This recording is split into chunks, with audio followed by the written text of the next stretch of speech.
and welcome to another episode of Family Fun Forest Podcast. Hi, I'm Jess. I'm Matt. And today our setup's going to be a little bit different. We are actually reviewing some board games this week, and we're doing 3. So I'm going to start us off with Hoot Owl Hoot. It is rated age 4 and up. It is 2 to 4 players. Rating on Board Game Geek, 6.9 out of 10. This game has won many awards, such as Parents' Choice Silver Award and Family Fun Toy of the Year Award, and a bunch more too. It's very highly rated. I'll give you a little synopsis. Hurry, owls, hurry! It's time to go home. These owls have ventured out to explore the dark forest at night. Help them fly back to their nest before the sun comes up. It is a color-matching cooperative game that makes you want to hoot. Ooh.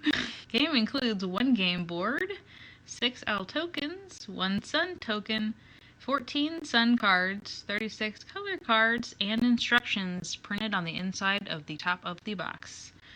So, take us away with developer. Hoot Owl Hoot was developed by Susan McKinley Ross, probably best known for her game Quirkle. The version that we bought was published by Peaceable Kingdom. Hoot Owl Hoot is played with a multicolored board with cardboard owl tokens and the sun tokens, and it has square cards. What you do is you get a hand of cards. On those cards are different colors or a sun. If you have a sun card, you must play it, and it advances the sun token. If the sun token reaches the end of its track before all the owls are in the nest, then you lose. What you do is each player will pick a color from one of the cards in their hands and advance 1 owl token to the next space of that color. All players are encouraged to play with open hands to be cooperative. If you're not playing with children, you probably want to keep your hands concealed because it's a fairly easy strategy. There are multiple difficulty levels, basically just how many owls you need to traverse to the nest. And the version published by Peaceable Kingdom is made completely out of recycled materials, which I liked. They were fairly high quality cardboard and cardstock, and I didn't have any complaints about those. What did you think of the game mechanics? I liked them. I surprised on your comment about keeping hands secretive. I don't think it would really make a difference. It was very easy to pick up and play. It lends itself to teaching kids pretty easily. I think it's really good for color coordination recognition. As far as adults go, it's not going to be too entertaining, but it would be fun to play with your kids. Just because the biggest thing being cooperative. I don't know of a lot of cooperative games. At least I haven't had experience with many of them. And with this one, everyone's working together to get the owls in versus how many owls can I get in my own. Everyone's working together to get the owls in, which I like a lot. For adults playing, it's probably not going to hold you over. We enjoyed playing it the 2 times we played entirely through.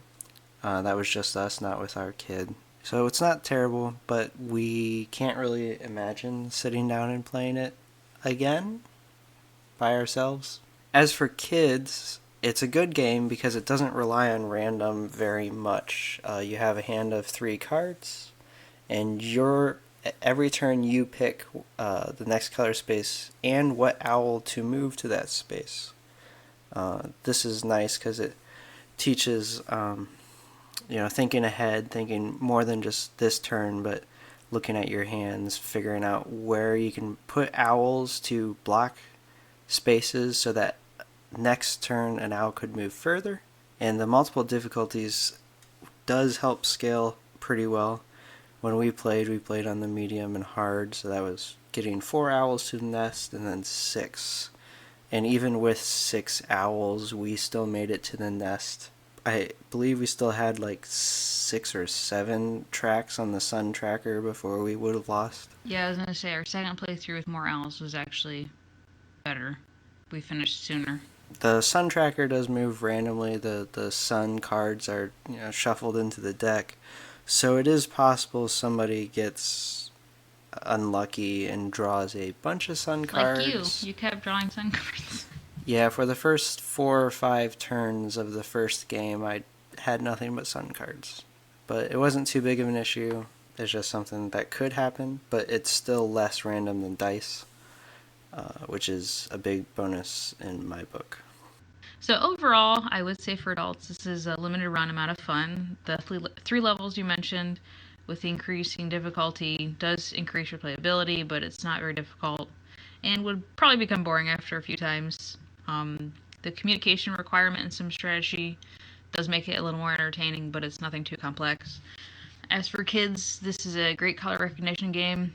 It helps kids understand the colors as they are the whole part of the game, the movement markers.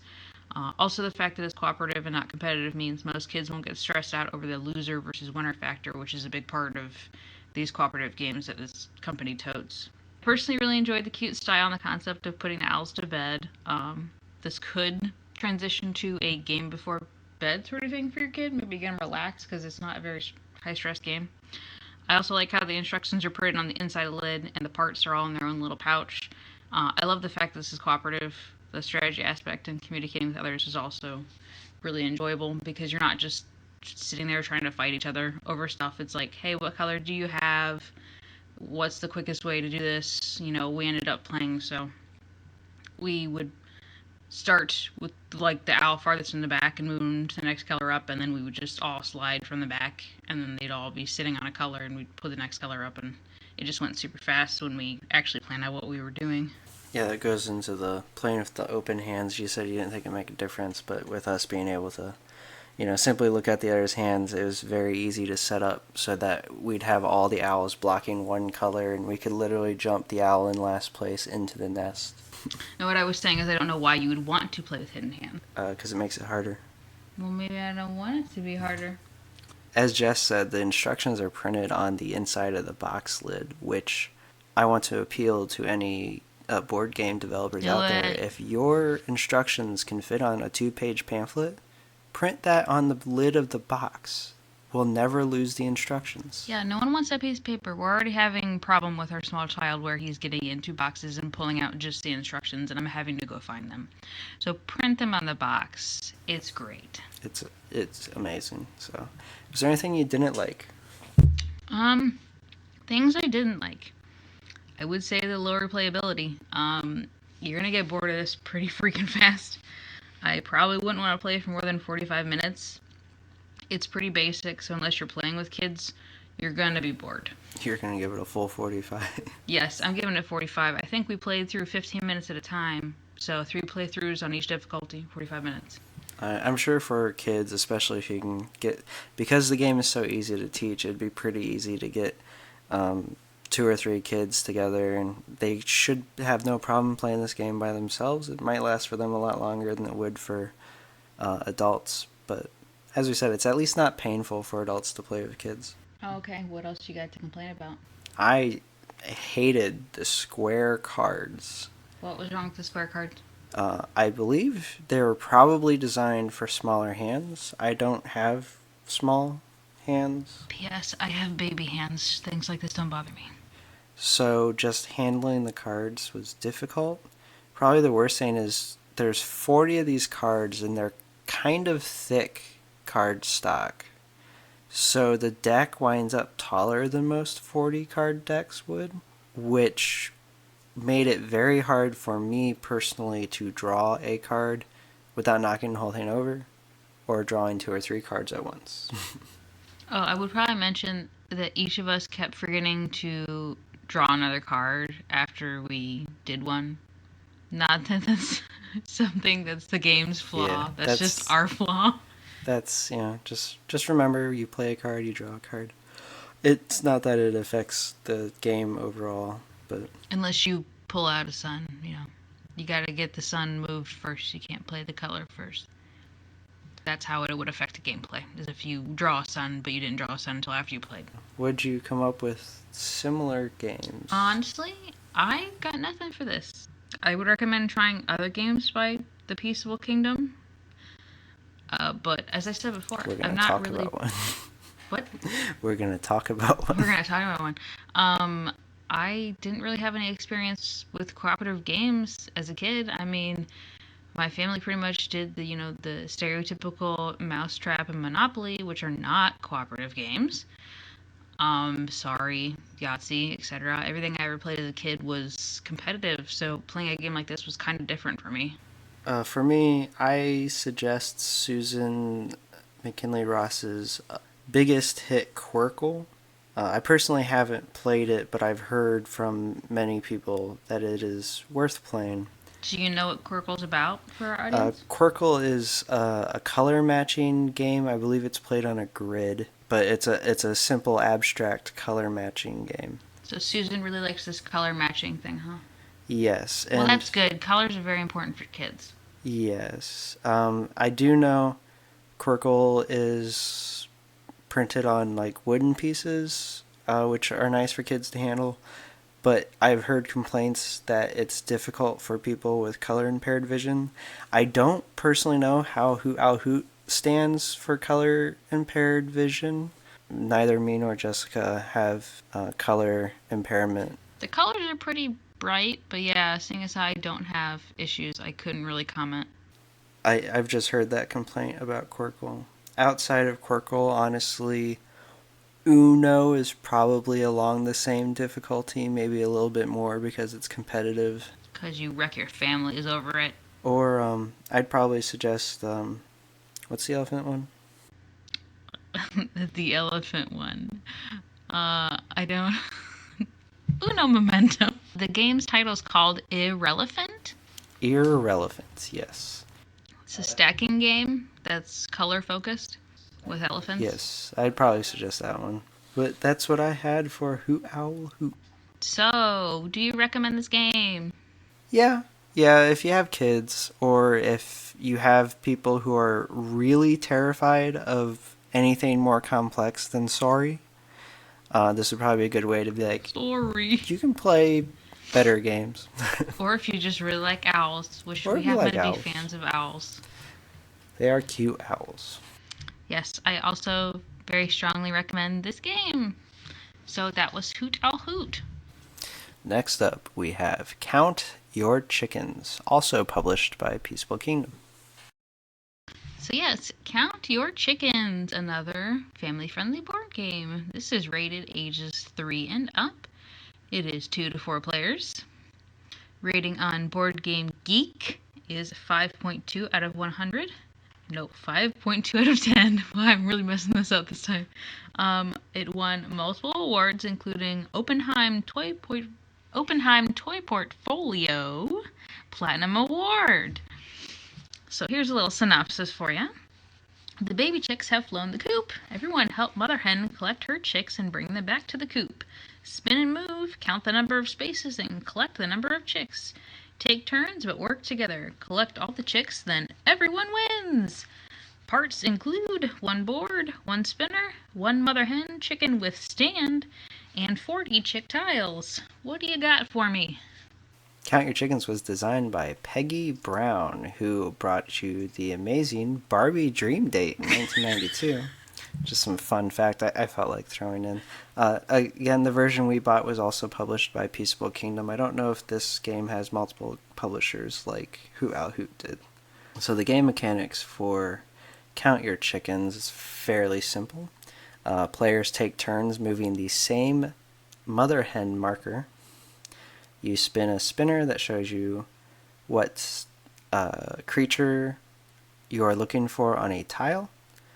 And space, specifically. You made it sort of confusing when you say tile. Space. You're looking at a space. It's a strip board. You're moving ahead at a space. Yes, it's a board made out of many spaces, and she doesn't like the word tile.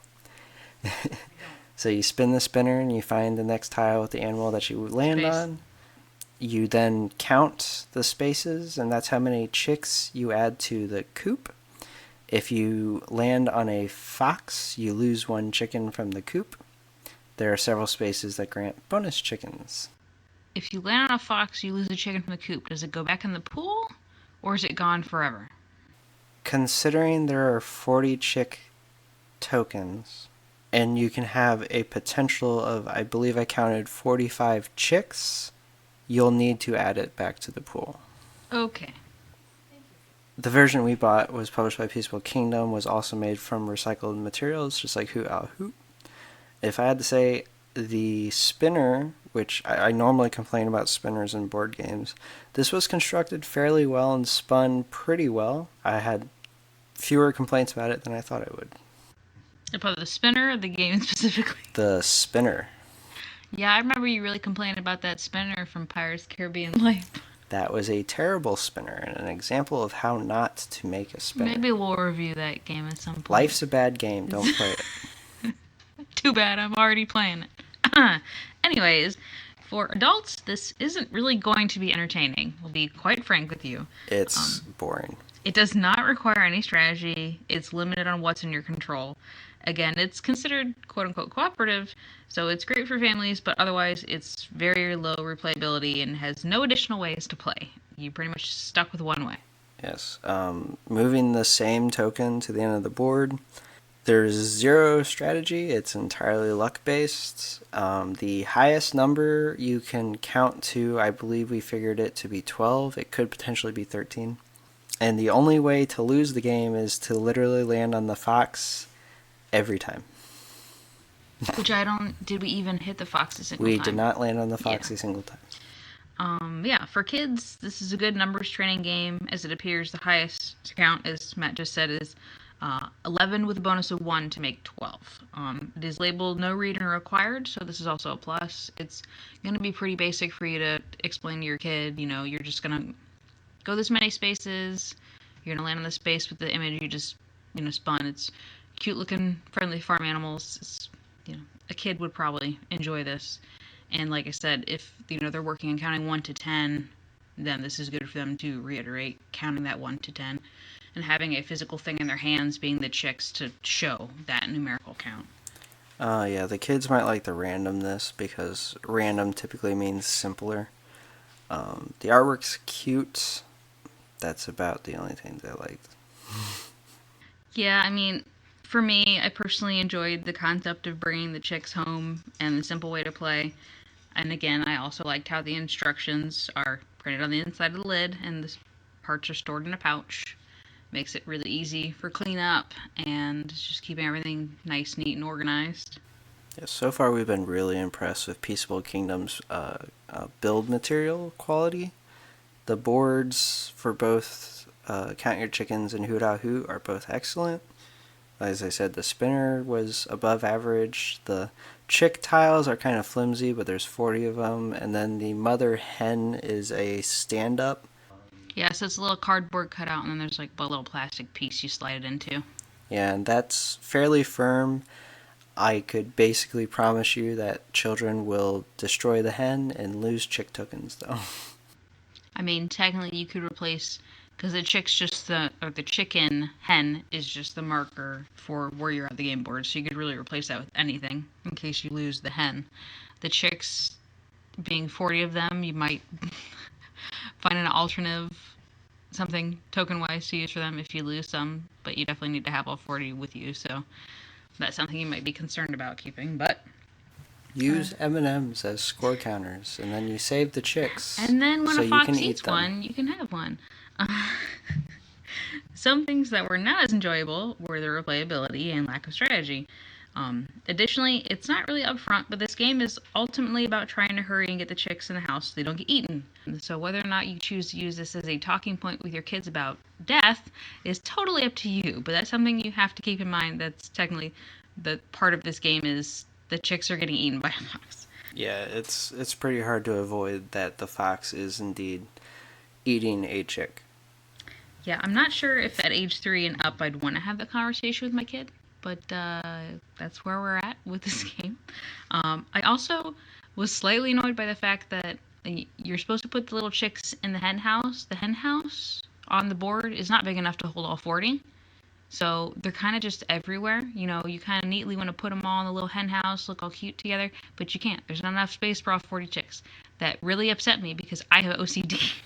Yes, and the part that annoyed me the most, not only did the chicks not fit in the hen house, but there's only 40 chicks, and as we said before, there's a potential of 45 chicks that you can collect throughout the game, meaning at some point you might run out of tokens, which would be annoying. Also, the game ends when you reach the end, and you win if you have over 40. If you have 40 chicks or more, and then you lose if you don't have all 40 chicks. That's not good win conditions. I don't know. I think it'd be kind of hard to not have all 40, but who knows? Yes, because it's entirely luck based. I mean, it's possible that you just land on Fox every time for 6 turns, and then you lose, and that's that. And you know you lost, but you can't end the game until the mother hen gets the hen house. And that's life. The fox ate all your chicks. So, what similar titles do you have to I'm going count your to chickens? reiterate from the previous review, I don't have a similar title. This seemed like something I've played before, but I couldn't really say what. I remember this Lion King game I played as a kid that was kind of the same style where you were just going down the strip and stuff was happening, but it was way more negative than this game, so I wouldn't say it's very comparable to this. And definitely not cooperative. It was definitely versus. This game is so simple and it's so random. You might as well play Snakes and Ladders. So, as you can tell, Matt was not a fan of this game. I would say I slightly recommend, and that's being lenient, slightly recommend, because, I mean, again, this is good for counting 1 to 10. Past that, I wouldn't give this game. I like chickens, but this game was not redeeming to me. Alright, so our last game is Tea Dragon Society. Little bit higher up on the age rating, we've got rated to 10 and up. It's also 2 to 4 players. Rating on Board Game Geek is 6.3 out of 10. It got the 2019 Origins Awards for Best Family Game nominee. Little synopsis for you. Discover the ancient art form of tea dragon caretaking within this enchanted world of friendship and fantasy.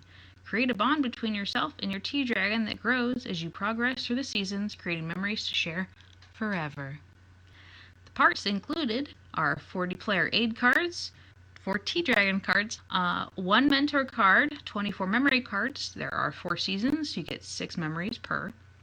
28 market cards, 48 starter cards, 12 per dragon type, 1 rulebook, and 1 comic quick start rulebook. So what you got for me? Tea Dragon Society was based off of a book, which we got, and we have not read yet. Or have you read it? I started it. I was going to talk more about it towards the end, so I'm just going to leave it at that. Alright, so it was designed by, and I apologize if I get this wrong, I didn't find a confirmation on this, but I believe it was designed by Steve Ellis II and Tyler Tinsey, both veteran developers. This is probably one of their biggest releases so far. It was published by Renegade Games. Alright, so game mechanics for Tea Dragon Society. It's a deck building card game where you take turns either placing a resource card or drawing a card from your deck to your hand, or purchasing a new card from the market to your hand. Once your deck is empty, you shuffle your discard pile and flip it over, forming a new deck. Every game you choose a dragon to play, who gets a bonus with a specific resource. The resources are various activities you perform with your dragons. Some of the resources can be items that grant additional bonuses when played with other cards. The chaining the cards together for the bonuses is pretty central to your strategy. It's actually kind of fun. Resources stay on the field until you spend them to purchase items from the market. And there are 4 total market decks which get consumed. Each market represents a season. At the end of the 4 seasons, count the cards to grant you victory points. The cards are all easy to read and have nice simplistic art of cute dragons being cute. Do you have the breeds of dragon up there by chance? Ruibos? Rubius? I don't know too much either, so I'm probably saying it wrong. Chamomile, jasmine, and ginseng. Which I didn't really get a chance to look and see, but I think what the aspect of the tea is supposed to do for you, calming and whatnot, is kind of like how the dragons act personality-wise, I guess. So, as I mentioned, the resources are activities. So the different activities could be grooming, sleeping, eating, entertainment. Yeah, you gotta keep those little dragons happy. Because if they're not happy, then they do bad things. They bite you. And they're bad dragons. Bad babies. Yeah, there's neat mechanics. Each dragon has a deck which has more of the cards they specialize in. So I'm probably having the pairing wrong, but I believe like chamomile is good at sleeping, so that dragon gets more sleeping Probably cards. Accurate. I think the way it's set up is there's like one thing missing from each. Yes. I was going to say that I believe chamomile does not get to do entertainment. I could be wrong. But yes, and each dragon has a strength and weakness. And their weaknesses, they also have cards in their dragon deck where they act out. So chamomile is good at sleeping, but as I said, I believe it doesn't like entertainment. So it gets bored. So there's literally a card, I believe it's called Bored. Bored, yes. That forces you to discard cards. Yeah, so pretty much you're trying to take your base deck and add cards to it to offset the negative effects, because you want to have a bunch of cards in your deck so you can purchase things, and purchase ends up being purchasing the season cards, which is ultimately how you get your victory points at the end of the game. Yeah, if you've ever played deck building games, this is by far the easiest example of one I have seen. And I can't emphasize this enough. It's simple. It's so relaxing. So what do you think adults specifically would like about this? For adults, I would say this is super cute and an interesting deck building game. It does require some strategy, so it's not boring. And if you like fantasy, you'll love the idea of raising baby dragons. You brought this game up first. I didn't know anything about it. And you asked for it for Christmas and you got it. And I was like, oh, that's cute. A dragon game, not knowing anything about it. So yeah, I would say if you like fantasy stuff, or if you happen to read the book, which I'll go into detail more later, I definitely would say this is going to be entertaining for adults. I like just how calming it feels to play this game. Most deck builders feel competitive, like you're trying to build your deck to either destroy someone else or just like push forward this massive engine. But in T-Dragon Society, it's like, I just want to spend time with this dragon. I want to get some good stuff, and at the end of the season, I want to buy at least one memory so I have some victory points. And you're not that upset when you lose, because like you got to look at this adorable dragon the whole game. You can say so for yourself. Some of us don't like to lose. So what do you think younger people would get out of this? I'm going to repeat what I said. This is a cute card game. I would say for kids, the dragon appeal, especially with how big How to Train Your Dragon blew up, they'd probably really like this. But it might be a little hard for kids to understand until played through several times. It does give a sort of insight into what it's like to raise a pet and having to invest into its well-being, so it could be a good learning experience for them if they're making a comment about wanting a pet animal and don't know what sort of thing that entails. So I would say for kids, it's, if they're older, like I said, this is rated 10 and up, they'd probably like it. But for any kids under 10, I don't know. They probably won't have the patience for learning how to do it properly. You definitely want your child should be able to read. There's not too much reading. Math. There's a lot of math. Foresight, because you have to pre-plan. Because I don't think you said anything, but in each turn you can either draw a card or buy a card from the market. You can't do both, so you have to pace out what you're doing. And like when Matt and I were playing, I was almost perfectly timed to get another card from Marketplace, and then he bought it, and then I didn't get it because I got screwed over on card pulls and I had to put stuff back. So pre-planning is something you have to think of. So if the kid doesn't have foresight, they're probably not going to get this game. As mentioned, this is easily the simplest deck builder I've seen. So if your kids like playing more complex games but haven't made the jump to anything, I'm trying to find the middle ground. Like, if they're able to play Uno unsupervised, but you don't think they're ready for like a trading card game like Pokemon, this would probably be a good middle ground. Or if they like the aesthetic, or they like the dragons, or if they're tea addicts. I don't know any kids who are tea addicts. I mean, tea is healthier for you than coffee. It's really just cute, though. I feel like cute things is cute. Is there anything you enjoyed about this I game? personally really enjoyed the art. So now I'm going to talk about the graphic book. I got the graphic book that this game is based on. Well, Matt got the game. I can 100% say the art in the cards is pulled straight from the book. Very cute concept and fun to play. I would say for anybody who likes LGBT, not to get political, but anybody who likes LGBT fantasy stuff, the book was written by Katie O'Neill, which was originally a webcomic and then was released as a physical copy. But yeah, I'm about halfway through. It's super cute. It's a lesbian love story, but it's super cute, and it doesn't necessarily get political, but the relationships that are made, and it's the way the book is separated is in 2 seasons, which is why the game conveys memories you're getting per season, because that's how the book's separated. But so far it's been a pretty cute story, and I think if you get the game, you should probably get the book because it's super cute. Cute. Kawaii. The story is very inclusive.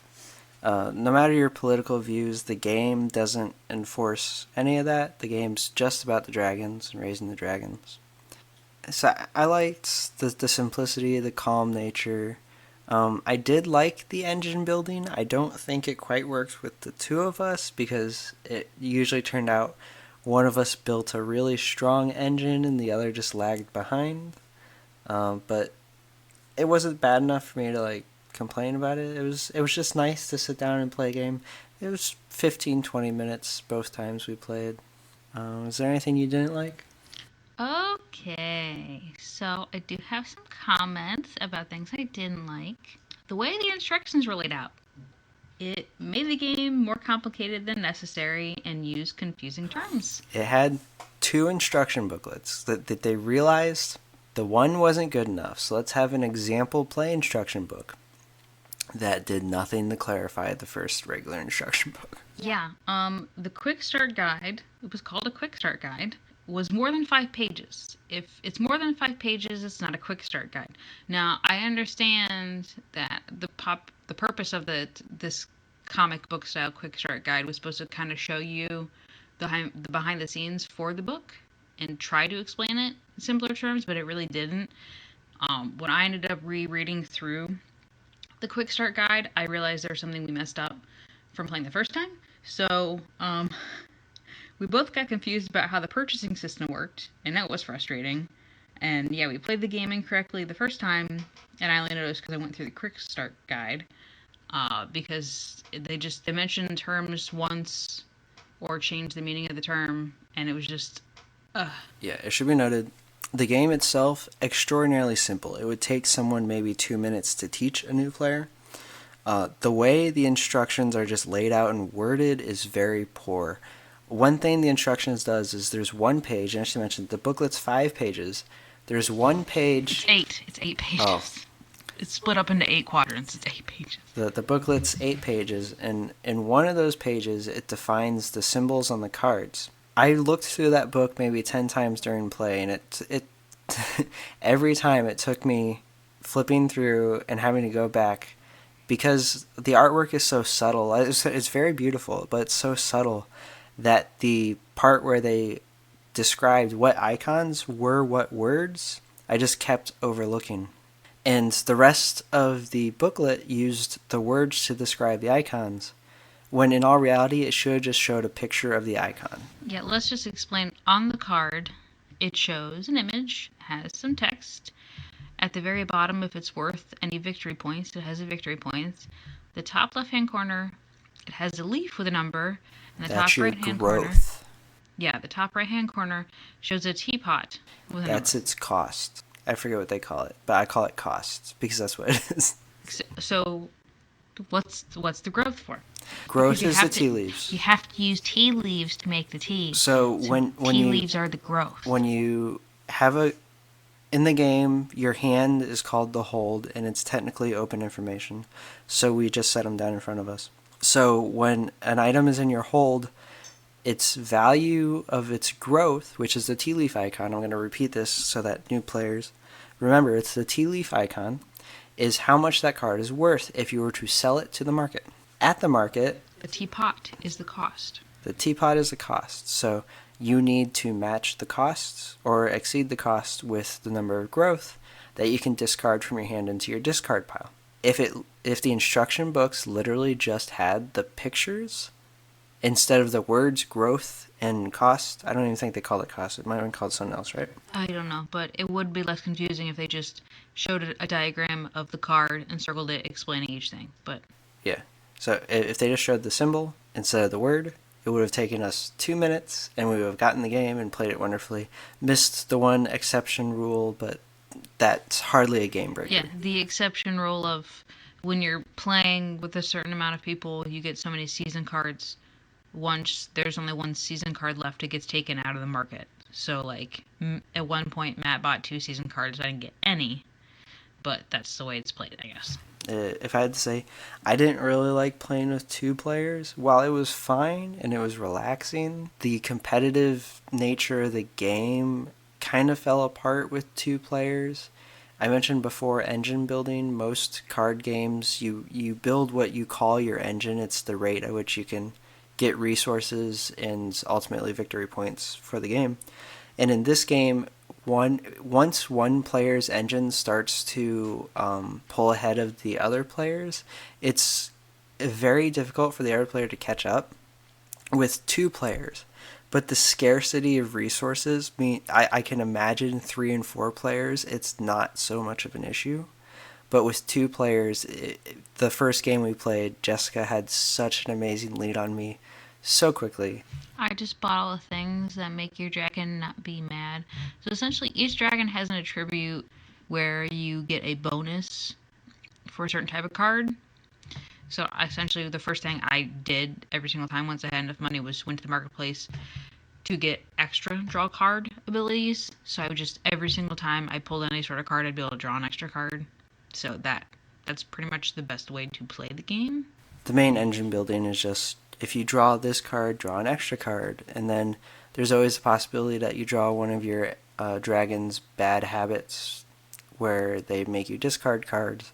And from that point on, you stop drawing more cards. So if you're looking for something similar, I haven't played a lot of deck building games, so I'm probably going to say Heart of Crown, since that's the only thing I have experience with. Heart of Crown, well, probably my favorite deck builder.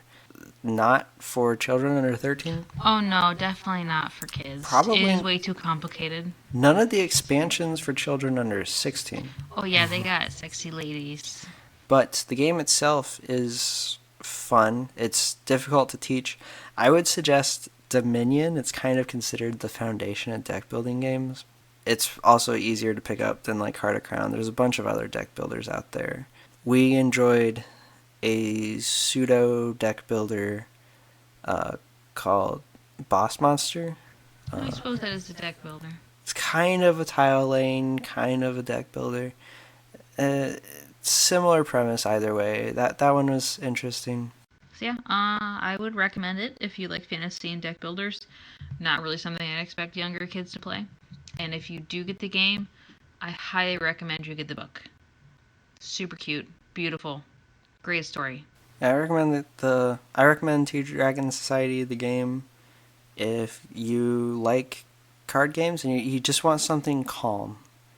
You know, it's not very competitive. I'm sure anyone can make it competitive. But the subtle colors, the soft outlines on the dragons, the whole tea theme, it really just makes you want to like get nice and cozy on a plush couch and just hang out with some friends for, like I said, the game wraps up in like 20 minutes. Alright, so any other final thoughts? Get Tea Dragon Society, or somebody just invent dragons already. I've been waiting my whole life. Somebody just make the dragons already. Just cute little 2-foot tall dragons that I'm can just fly, gonna reiterate, drink tea, and breathe fire. if your kids like How to Train Your Dragon, 1, they're awesome kids. 2, they'll probably want to play this game. Which, I have seen a How to Train Your Dragon game. Maybe we'll buy it sometime. That's debatable. I'm willing to try it. Anyways, What's our next game? Next up, we're reviewing. I'm going to get this wrong, so I don't know why you asked me, but we're reviewing Chariot? It's called Engagement, and for the special redone Switch version, Super Chariot. So you got half of it right, 50%. Super Chariot. Super Chariot. See you guys next time. Bye-bye.